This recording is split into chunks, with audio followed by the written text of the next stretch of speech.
Bonjour à toutes et à tous. Bah voilà, je fais un post. Excusez-moi, je suis pas maquillée, je reste naturelle. Je fais un post suite à un licenciement abusif EDF. Voilà. J'avais réussi à être embauchée le 1er décembre 2008 en tant que salarié handicapé. Sans diplôme, sans bagage, rien du tout. Rien du tout. Figurez-vous, j'ai été licenciée gentiment le 26 novembre 2024. Voilà. Depuis l'arrivée d'un nouveau chef de CRC, ça veut dire N plus 2. En fait, vous avez les N plus 1 et les N plus 2. Voilà. Lui, il est arrivé en janvier 2023. Et quand il est arrivé en janvier 2023, on a des entretiens de présentation. Vous savez ce qu'il m'a dit ? Je sais, pour votre œil, il faut savoir oublier. Je lui dis, non, monsieur, c'est pas vous qui vous êtes fait agresser. Et j'avais alerté la direction qu'en septembre 2023, qu'une ancienne salariée me vendait un traitement en plus que celui que j'avais à l'époque. Parce qu'à l'époque, j'étais soignée pour un stress post-traumatique depuis 2013. Et en 2014, j'étais passée en invalidité première catégorie. Voilà, donc en septembre 2023, il me recevait en entretien bilatéral tous les 15 jours. Au début, j'étais accompagnée de la FO. Franchement, ils m'ont bien défendu. Et après, j'étais accompagnée toute seule. Et ce fameux chef, il a été dire que je lui envoyais un SMS à connotation C. Vous voyez ce que je veux dire ? J'ai dû envoyer mon dossier médical. J'ai dû faire un mémoire de défense. La CGT, plus un cabinet d'avocats, ils m'ont fait un mémoire de défense avec les 21 annexes. Figurez-vous que j'ai tout envoyé à la partie adverse.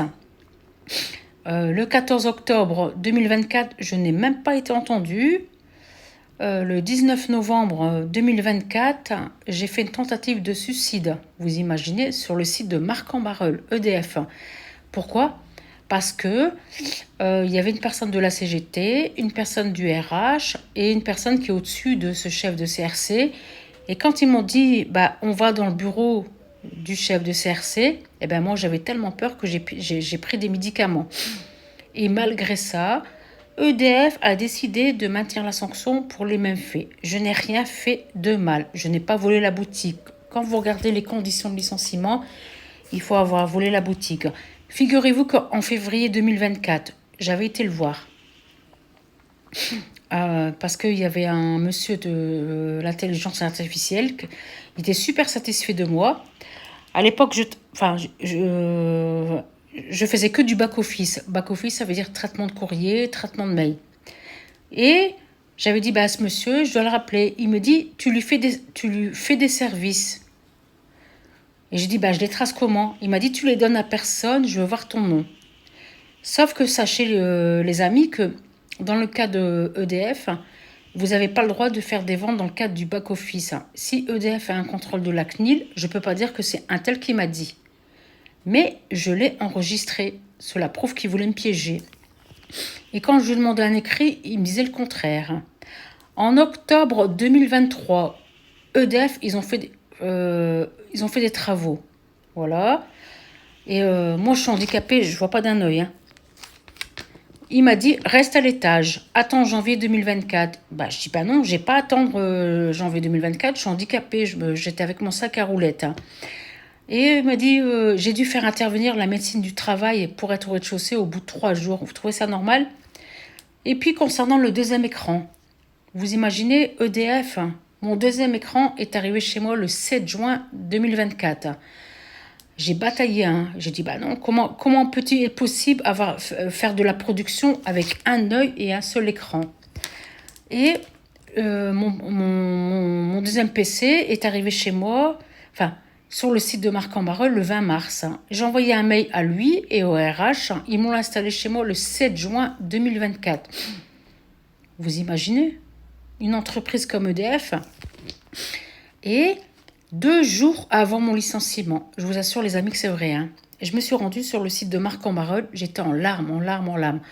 Parce que EDF avait bloqué mon PC et mon badge. Voilà. L'assistant de direction m'ouvre le portail parce qu'ils ont bloqué mon badge. Et moi, je tenais le portail avec mon pied. Et puis, les salariés me regardaient à travers la vitre. Je pleurais, je pleurais, je pleurais. Il y a un nouveau manager qui est sorti.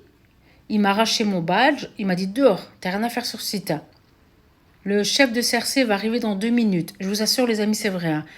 Au bout de 8 minutes, c'est le facteur qui est le même que ma résidence qui m'a dit Farida, c'est pas la peine d'attendre, il n'y a personne qui va venir. Est-ce qu'on traite comme ça des salariés? Eh bien, figurez-vous que je suis passée sur Europe 1 le 2 mai 2025 et le 12 mai 2025 parce que c'est un licenciement abusif. Le 18 décembre 2024, EDF a résilié mon tarif agent parce que j'avais un tarif agent, je payais 4 euros. J'appelle EDF et quand vous appelez EDF, vous avez votre dossier qui monte. Donc je demande au monsieur de se présenter, il m'a dit « Ah ben non, je suis juste des Hauts-de-France ». Il m'a fait attendre 21 minutes. Au bout de 21 minutes, forcément, je change de fournisseur. Vous trouvez ça normal? Je vous assure, les amis, à part un seul collègue, ex-collègue, personne ne m'a fait d'attestation. Les autres, ils m'ont dit « Ah ben non, on peut pas parce que c'est la même direction, on peut pas. Mais Farida, on te croit. Hein. Vous trouvez ça normal? J'habite juste à côté du site. Hein. Pour vous dire que je me cache pendant les heures de pointe. C'est pas normal. C'est un licenciement abusif. Donc, je vous invite à partager. Et voilà.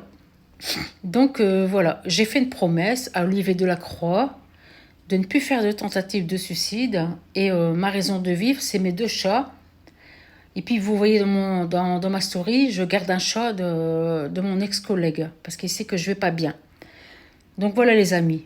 Voilà. Une entreprise comme EDF, eh ben voilà, la production passe avant le bien-être des salariés. Alors que moi, j'ai juste fait valoir mes droits en tant que salarié handicapé. Hein. Je vois pas d'un œil. Voilà. C'est honteux. Après, je comprends pourquoi ils ont du mal à recruter. D'après ce que j'ai entendu, il y a des gens qui viennent faire leur BTS. Non, qui viennent, voilà. Et après, EDF leur propose une embauche, ils veulent pas.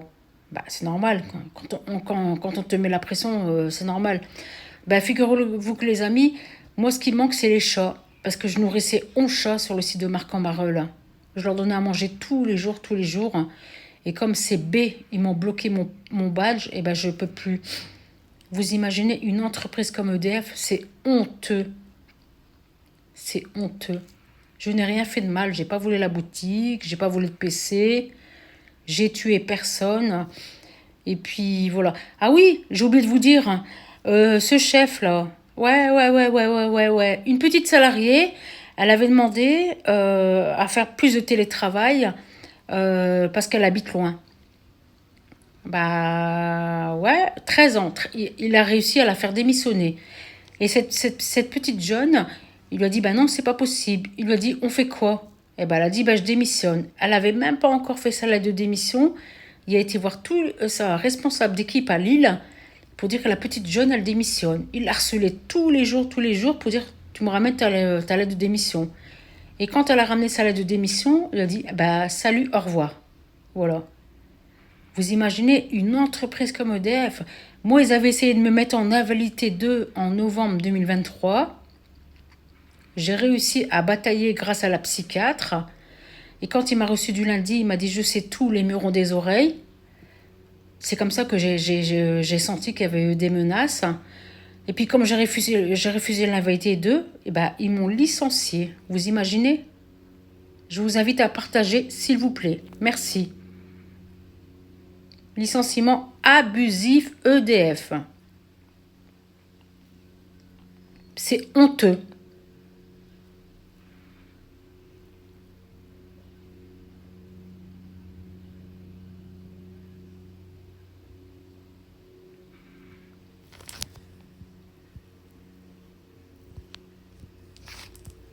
Ah ouais?